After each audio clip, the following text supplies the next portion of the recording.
Hello, everyone. We are in part 2 of chapter 9, the molecular biology of our course.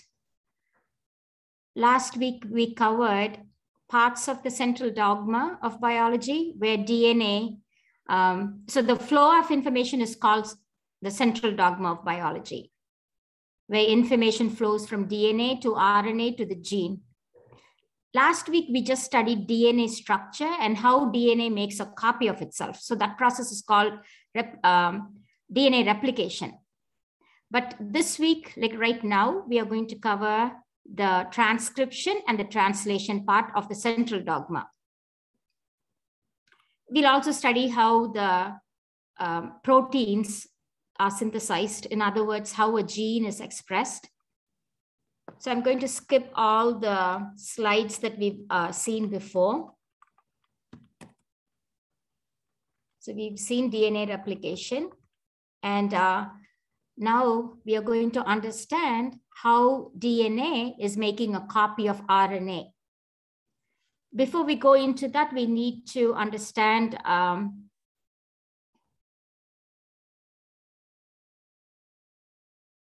the difference between DNA and RNA. So DNA, you can see here, has two strands. The sugars, and it's made up of a nucleotide called, it's made up of a monomer called nucleotide.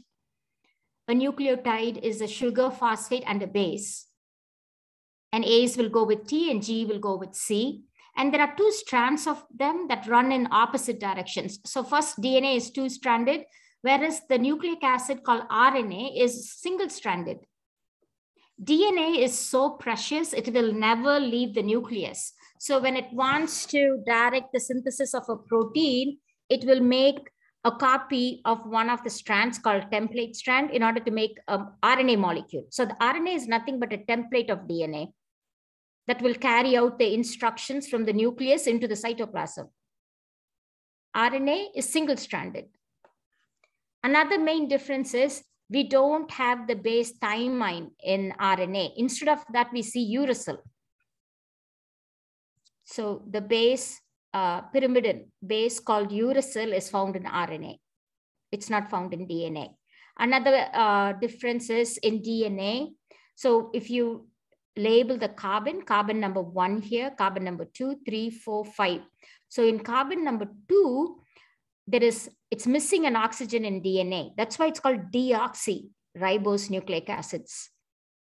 Whereas in RNA, you see a hydroxyl group in carbon number 2. So these are the three main differences between DNA and RNA. The reason you have to understand this is in transcription, DNA will make a copy of one of the strands called RNA.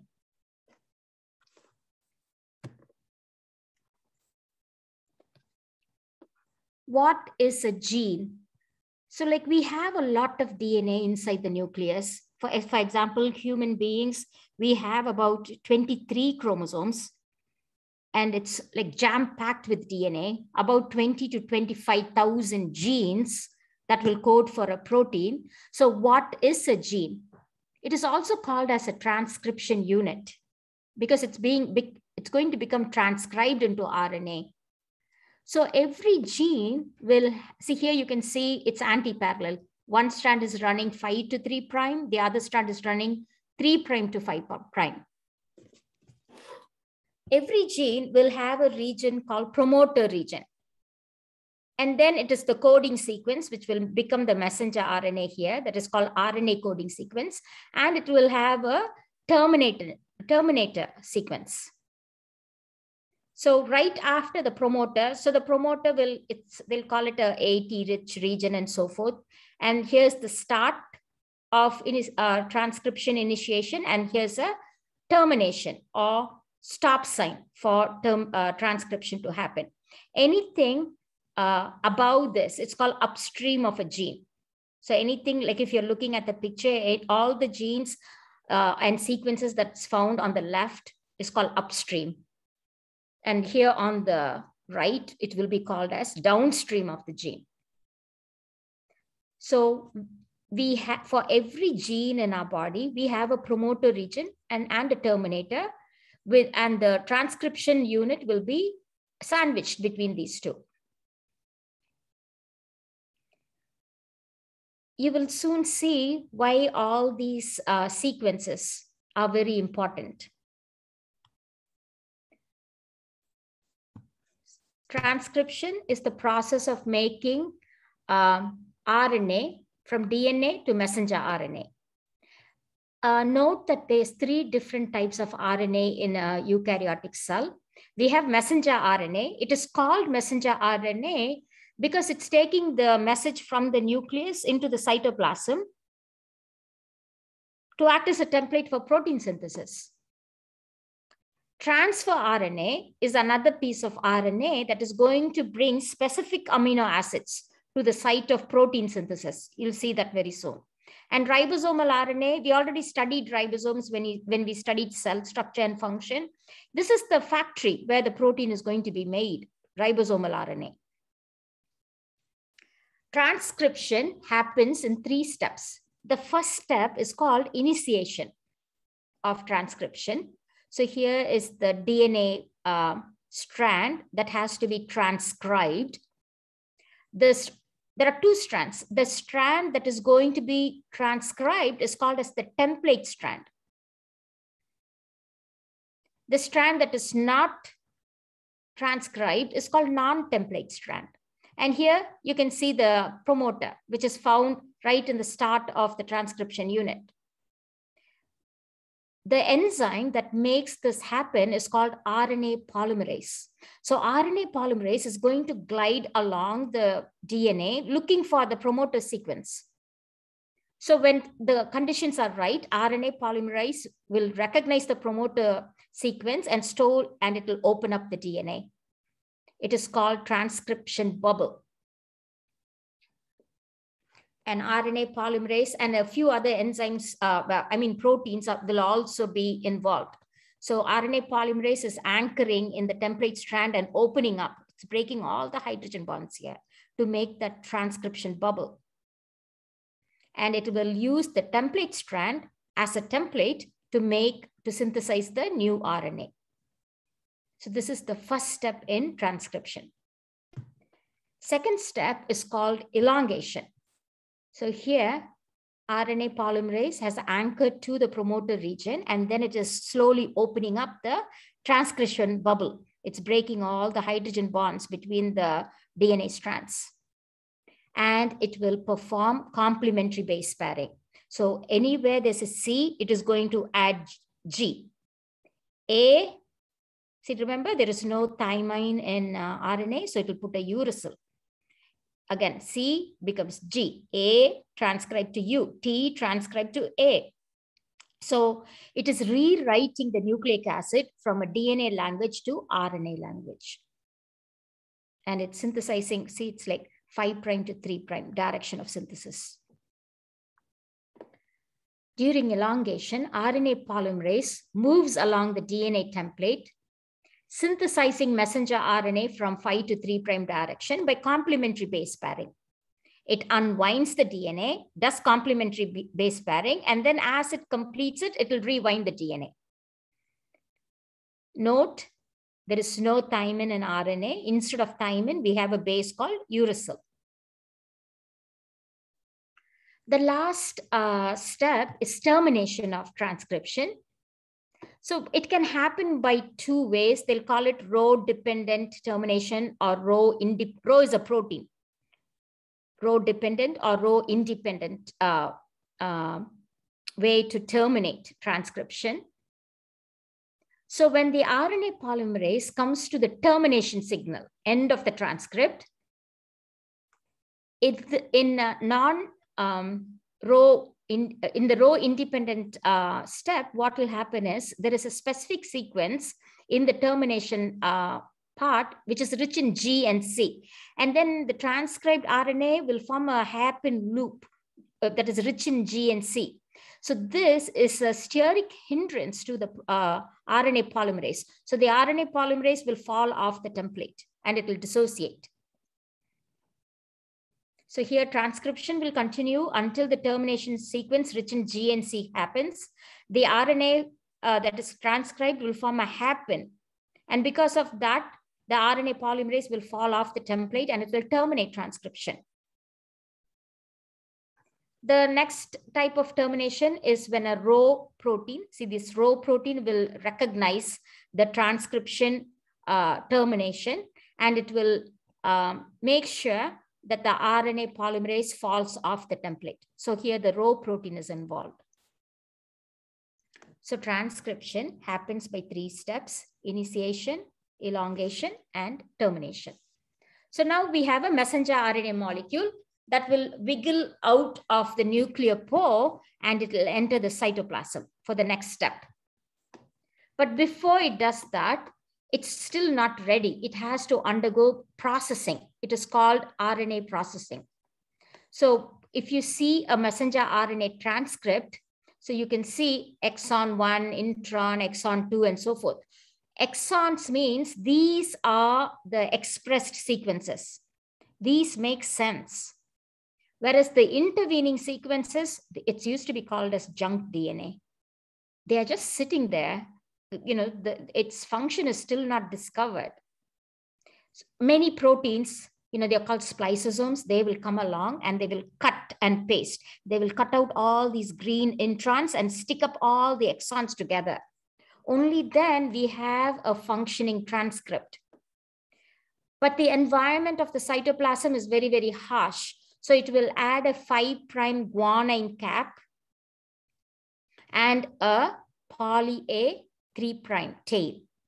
So these two are necessary for translation to happen. So they will, apart from protecting the messenger RNA molecule, they will also help with the messenger RNA finding the ribosomes for actually becoming translated into a protein.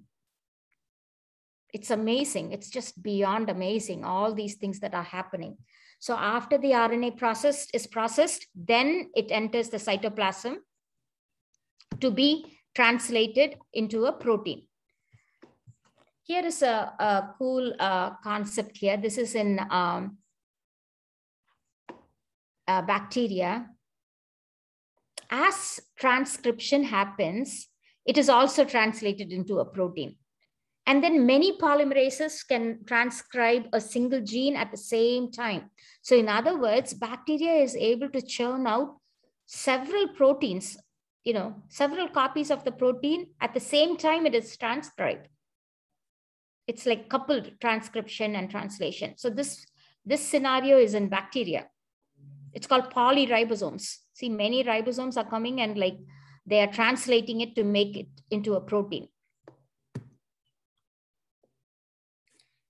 Before we understand translation, we need to understand what triplet code is. It's also called as the genetic code, codon. The most beautiful thing about the genetic code is that it's universal. That means every life form on Earth, its blueprint will follow the triplet code. That is why we are able to splice out a gene from the human genome and put it in a bacteria and express it. You know, like when they make insulin in the lab, it's by so. What does the triplet code mean? So every 3 alphabets in the messenger RNA, for example, AUG, it corresponds to 1 amino acid in the protein. And because there are 20 amino acids, we need more than 20 triplet codes, right? If you so again, this is a big discovery. So we have 61 codons that will code for 20 amino acids. In other words, it's redundant. For example, UUU is phenylalanine. UUC is also phenylalanine. So it has more than 1 triplet code for the same amino acid. For example, another one, leucine. See, CUU, CUC, CUA, all of them will code for leucine. So understand that every 3 alphabets of the messenger RNA actually corresponds to 1 amino acid. The person who discovered this also got a Nobel Prize. This codon AUG that codes for methionine is called as the start codon. All proteins, this is like a signal, asking transcription to start right there. And the stop codons are UAA, UAG, and UGA. So these three are stop codons. So to understand the machinery of how translation happens, so how do we go from messenger RNA to a protein? We know that proteins are the workhorses in every cell. All the traits in your body is because of a protein. Your hair color is keratin and other proteins, melanin and so forth. Keratin protein. And then, collagen and all the enzymes in your body, everything is protein in our body. So here's the central dogma of biology. DNA makes a copy of RNA. So it's left the nucleus. Messenger RNA was processed and it's entered the cytoplasm. And here in the cytoplasm is where you see the ribosomes. It has two parts. It has a large subunit and a small subunit. And this is the factory where the protein will be made. So it will have all these little cubby holes to hold the messenger RNA and to hold the new protein and so forth. Transfer RNA will look like this. It has two main parts. It will have something called anticodon. See here, UAC is the anticodon. And it will, on the other end, it will have the amino acid attachment site. So there are 20 different types of tRNAs carrying different amino acids depending on its anticodon. So this anticodon is complementary to the codon of the messenger RNA. For example, for tRNA short for transfer RNA, AUG is the codon, the anticodon is UAC, and the amino acid it's carrying, it's called methionine.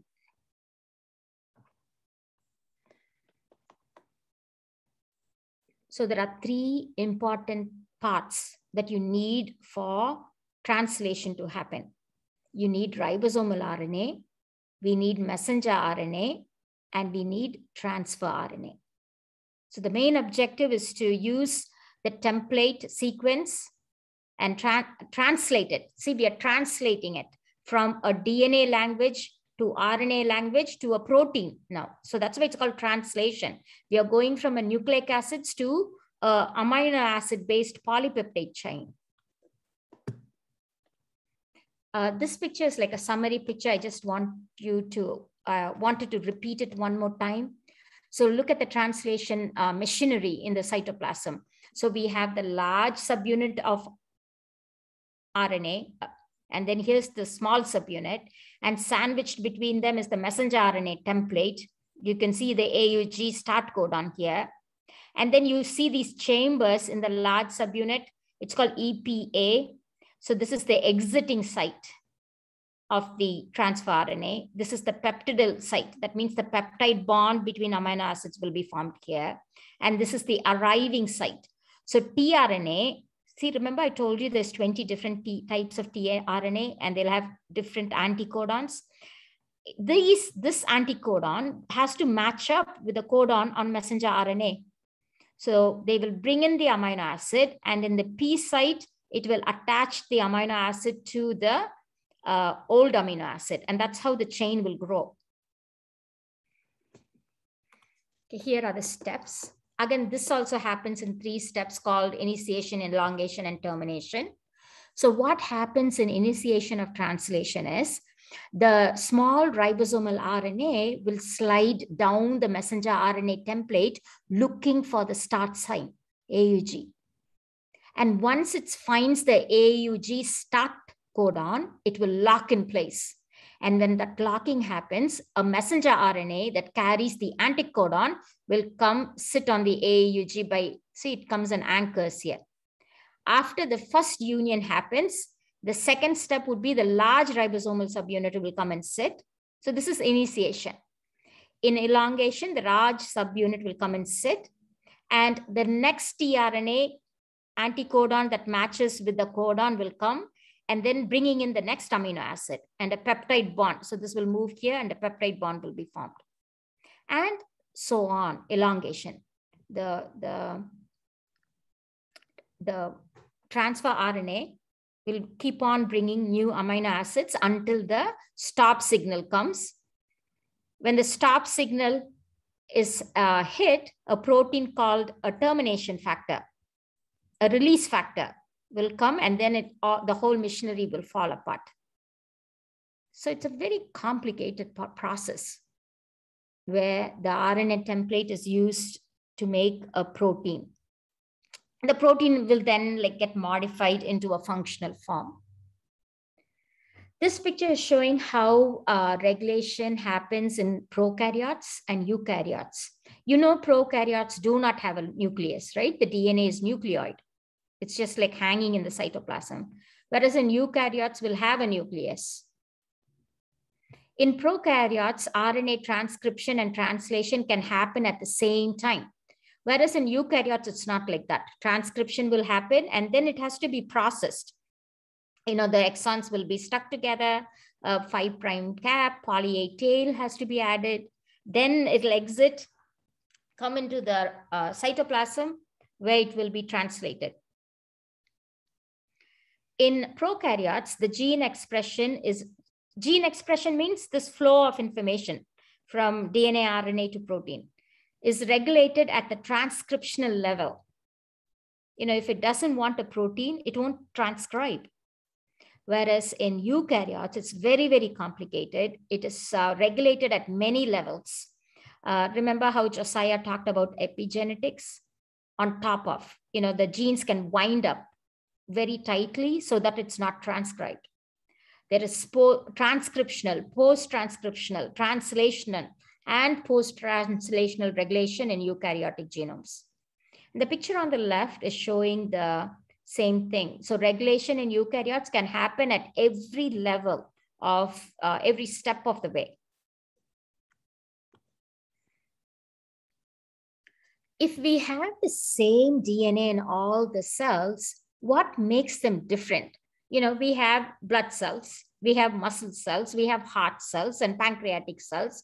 How come they all look different and they have different functions when they all have the same DNA? See, isn't that a very intriguing question? That is because gene expression is different in different cells. For example, the gene for hemoglobin is turned on in red blood cells, but it's not turned on in a pancreatic cell.